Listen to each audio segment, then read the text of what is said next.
अस्सलाम वालेकुम।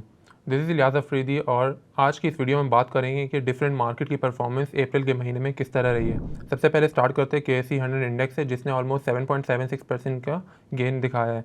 इसके फंडामेंटल्स पे देखें तो पाकिस्तान ने US ईरान की वॉर को ब्रोकर किया है, जिसकी वजह से हमें पाकिस्तान की डिप्लोमेटिक प्रोफाइल जो है वो काफ़ी एलिवेटेड नज़र आई है और उसकी वजह से हमें फॉरेन इन्फ्लोज नज़र आए हैं, ख़ास तौर पे ENP एंड बैंकिंग सेक्टर में। इसके अलावा थोड़े मैक्रो साइड पे देखें तो पाकिस्तान ने current account deficit surplus post किया है और ये है ऑलमोस्ट 1.07 बिलियन डॉलर्स का मार्च के महीने में।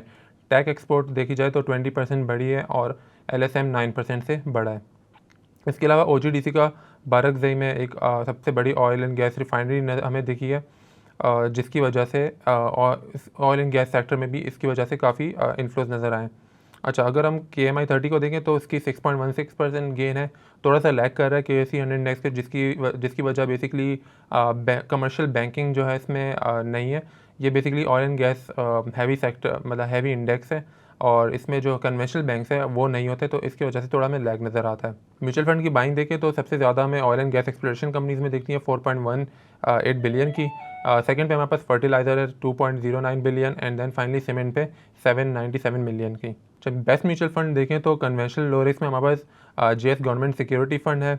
उसके अलावा मीडियम में हमारे पास Alfalah financial value fund and then high में हमारे पास HBL इक्विटी फंड। शरिया कंप्लाइंट में लो रिस्क में हमारे पास HBL Islamic money market fund है और मीडियम में हमारे पास Pak Oman Islamic asset allocation fund and finally high risk में हमारे पास लकी इस्लामिक एनर्जी फंड। अच्छा, नैस्डैक की साइड पे देखें तो नैस्डैक की बहुत ज़्यादा ज़बरदस्त परफॉर्मेंस रही है, 15.77% गेन नज़र आया है। इसकी मेनली का रीज़न जो है टेक कंपनीज़ की परफॉर्मेंस रही है, क्योंकि S&P की मेजर कंपनीज़ जो हैं उन्होंने फैक्टसेट की एस्टिमेशन को बीट किया है, जिसकी वजह से हमें एक ज़बरदस्त परफॉर्मेंस नज़र आती है। इसके अलावा ईरान और US की जो वॉर थी उसके सीज़फायर के बाद भी इसमें काफ़ी रैली नज़र आती है।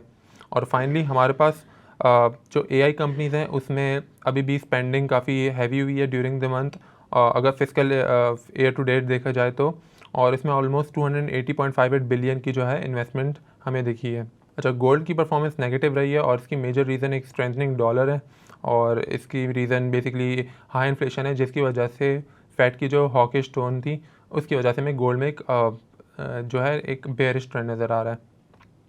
अच्छा, क्रूड ऑयल में देखें तो क्रूड ऑयल अभी भी काफ़ी वॉलेटाइल है और इसमें भी फ़िलहाल अगर पिछले मंथ के कंपैरिजन देखें तो ऑलमोस्ट एक गेन ही है 3.62% का, और इसके बेसिकली अभी फ़िलहाल ये जो था मंथ के स्टार्ट में क्रैश कर गया था because of the seize fire. उसके बाद जब फिर से टेंशन बढ़ गई तो मिड मंथ से फिर से ये उठने लग गया।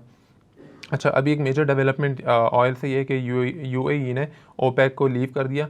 इसके कोई शॉर्ट टर्म इम्प्लिकेशंस तो नहीं है, क्योंकि अभी भी स्ट्रेट ऑफ हॉर्मुज़ बंद ही है, तो अगर ये खुल जाता है तो UAE अपनी प्रोडक्शन बढ़ा के ऑयल पे जो है डाउनवर्ड प्रेशर ऑन प्राइसेस डाल सकता है। फाइनली बिटकॉइन की again positive correlation with Nasdaq है, तो 12.36% इसने भी गेन दिखाया है और हिस्टोरिकली मैंने देखा भी है कि जिस मंथ रिस्क ऑन सिनेरियो होती है तो बिटकॉइन यूजुअली परफॉर्म करता है।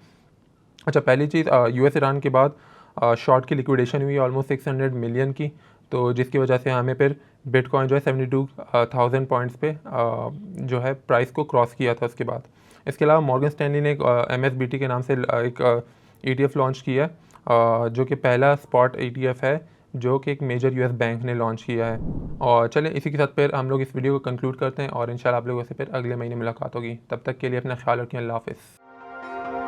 सरमाया.com, जहां हर फैसला बने सरमाया।